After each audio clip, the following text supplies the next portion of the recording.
এক চুমুকেই প্রাণটা ফেরে, গরম যেন দূরে সরে, পোড়া আমের শরবত রাজা, গরমের সবার প্রিয় সাজা। নমস্কার, আবারও একটা প্রাণ জোড়ানো শরবত নিয়ে চলে এসেছি এই গরমে। পোড়া আমের শরবত বা আম পানা, এটি একটি অতি জনপ্রিয় এবং প্রাচীন বাঙালি গ্রীষ্মকালীন পানীয়।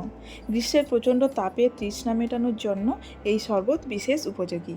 এই শরবত বানানোর জন্য প্রথমে দুটো আম ভালো করে ধুয়ে নেব। এবার একটা কাঁটা চামচ দিয়ে ছিদ্র করে নেব, যাতে আমটা ভালো করে পোড়ে এবং সেদ্ধ হয়। এবার কয়েকটা নারকেল পাতা নিয়ে তাতে আগুন দিয়ে জ্বালিয়ে নেব। উনুনের উপর থেকে একটা তারজালির উপর আমগুলো পুড়তে দেব। এখানে বলে রাখি, খাবারের স্বাদ অনেকটাই নির্ভর করে কিভাবে সেটি রান্না করা হয়।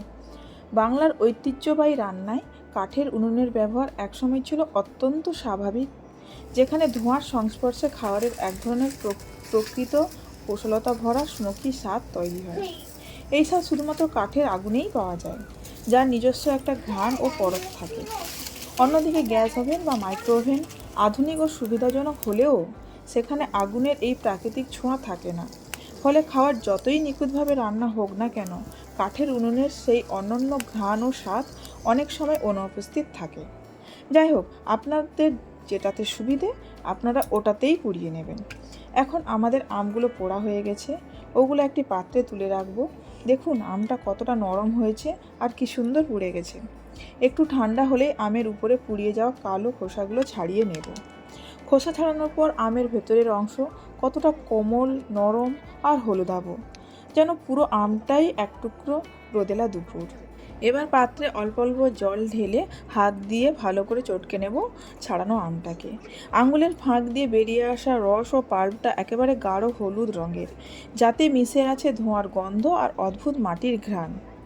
এবার একটি কড়াইতে 2 চামচ গোটা জিরে নিয়ে ভেজে গুঁড়ো করে নেব, যেটা পোড়া আমের শরবতটাকে একটা আলাদা টেস্ট এনে দেবে। এখানে একটি মিক্সিতে 3 চামচ আমের পাল্প নেব, তাতে এবার 3 চামচ মতো তাল মিশ্রি দেব। আপনারা চাইলে সাদা মিশ্রি বা চিনিও দিতে পারেন। এখন ওর সঙ্গে আরও স্বাদ মতো নুন, আধা চামচ গুঁড়ো জিরে, আধা চামচ বিট লবণ ও 1 গ্লাস মতো জল দিয়ে মিক্সিতে ব্লেন্ড করে নেব। এখন 1 চামচ নুন, চিনি ও লঙ্কা গুঁড়ো নিয়ে মিশিয়ে নেব। এখন একটা গ্লাসের মুখে লেবু রস লাগিয়ে গ্লাসের এন্ডে মিশ্রণটাকে লাগিয়ে নেব। এখন ওই গ্লাসে ব্লেন্ড করা মিক্সারটাকে দিয়ে দেব, তাতে কয়েক টুকরো বরফ দিয়ে মিক্স করে নেব। এবার একটি স্ট্র দিয়ে গার্নিশ করার জন্য 1 টুকরো মিন্ট বা পুদিনা পাতা দেব। এখন আমাদের পোড়া আমের শরবত বা আম পানা রেডি হয়ে গেছে ঠান্ডা ঠান্ডা পরিবেশন করার জন্য। আপনারাও বানিয়ে দেখুন, এই গরমে চরম শান্তি পাবেন। টাটা, সবাই ভালো থাকবেন, সুস্থ থাকবেন। এই নাও, খেয়ে দেখো কেমন হয়েছে। দেখছি, বলছি খুব টেস্টি হয়েছে। আপনারাও বানিয়ে দেখুন, হেভি লাগবে।